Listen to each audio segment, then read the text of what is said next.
अस्सलाम वालेकुम। सुल्तान महमूद गजनवी का दरबार लगा हुआ था। दरबार में हजारों अफराद शिरकत थे, जिनमें औलिया, कुतुब और अब्दाल भी थे।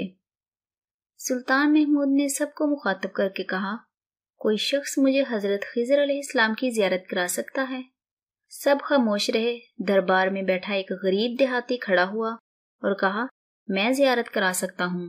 सुल्तान ने शराइत पूछी तो अर्ज करने लगा, 6 माह दरिया के किनारे चिल्ला काटना होगा, लेकिन मैं एक गरीब आदमी हूँ, मेरे घर का खर्चा आपको उठाना होगा। सुल्तान ने शर्त मंजूर कर ली। इस शख्स को चिल्ले के लिए भेज दिया गया और घर का खर्चा बादशाह के जिम्मे हो गया। 6 माह गुजरने के बाद सुल्तान ने इस शख्स को दरबार में हाजिर किया और पूछा तो देहाती कहने लगा, हजूर, कुछ वज़ाइफ उल्टे हो गए हैं, लिहाजा 6 माह मजीद और लगेंगे। मजीद 6 माह गुजरने के बाद सुल्तान महमूद गजनवी के दरबार में इस शख्स को दोबारा पेश किया गया तो बादशाह ने पूछा, मेरे काम का क्या हुआ? ये बात सुन के देहाती कहने लगा, बादशाह सलामत, कहाँ मैं गुनाहगार और कहाँ हजरत खिजर अलैहिस्सलाम। मैंने आपसे झूठ बोला, मेरे घर का खर्चा पूरा नहीं हो रहा था, बच्चे भूख से मर रहे थे, इसलिए ऐसा करने पर मजबूर हुआ। सुल्तान महमूद गजनवी ने एक वजीर को खड़ा किया और पूछा, इस शख्स की क्या सजा होनी चाहिए? वजीर ने कहा, सर, इस शख्स ने बादशाह के साथ झूठ बोला है, लिहाजा इसका गला काट दिया जाए। दरबार में एक नूरानी चेहरे वाले बुजुर्ग भी तशरीफ फरमा थे। कहने लगे, बादशाह सलामत, इस वजीर ने बिल्कुल ठीक कहा। बादशाह ने दूसरे वजीर से पूछा, आप बताओ। इसने कहा, सर, इस शख्स ने बादशाह के साथ फ्रॉड किया है, इसका गला ना काटा जाए बल्कि इसे कुत्तों के आगे डाल दिया जाए ताकि ये जिलील होकर मरे, इसे मरने में कुछ वक्त तो लगे। दरबार में बैठे इसी नूरानी चेहरे वाले बुजुर्ग ने कहा, बादशाह सलामत, ये वजीर भी बिल्कुल ठीक कह रहा है। सुल्तान महमूद गजनवी ने अपने प्यारे गुलाम अयाज से पूछा, तुम क्या कहते हो? अयाज ने कहा, बादशाह सलामत, आपकी बादशाही से 1 साल एक गरीब के बच्चे पलते रहे, आपके खजाने में कोई कमी नहीं आई और ना ही इसके झूठ से आपकी शान में कोई फर्क पड़ा।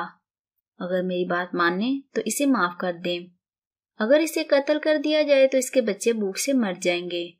अयाज की यह बात सुनकर महफिल में बैठा वही नूरानी चेहरे वाला बाबा जी कहने लगा, अयाज बिल्कुल ठीक कह रहा है।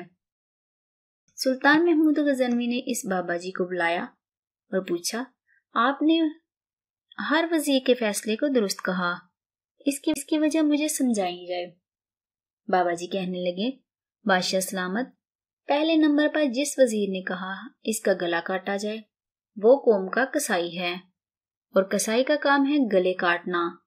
इसने अपना खानदानी रंग दिखाया, गलती इसकी नहीं आपकी है कि आपने कसाई को वजीर बना लिया।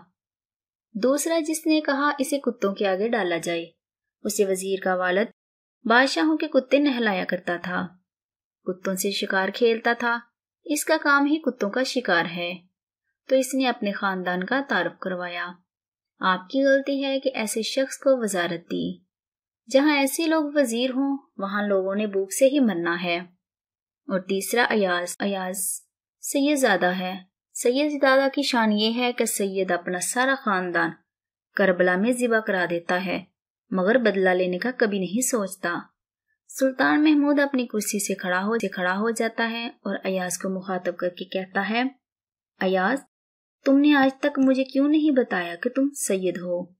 अयाज कहता है, आज तक किसी को इस बात का इल्म ना था कि अयाज सैयद है, लेकिन आज बाबा जी ने मेरा राज खोला तो आज मैं भी एक राज खोल देता हूँ। ऐ बादशाह सलामत, ये बाबा कोई आम हस्ती नहीं बल्कि ये हजरत खिजर अलैहिस्सलाम हैं।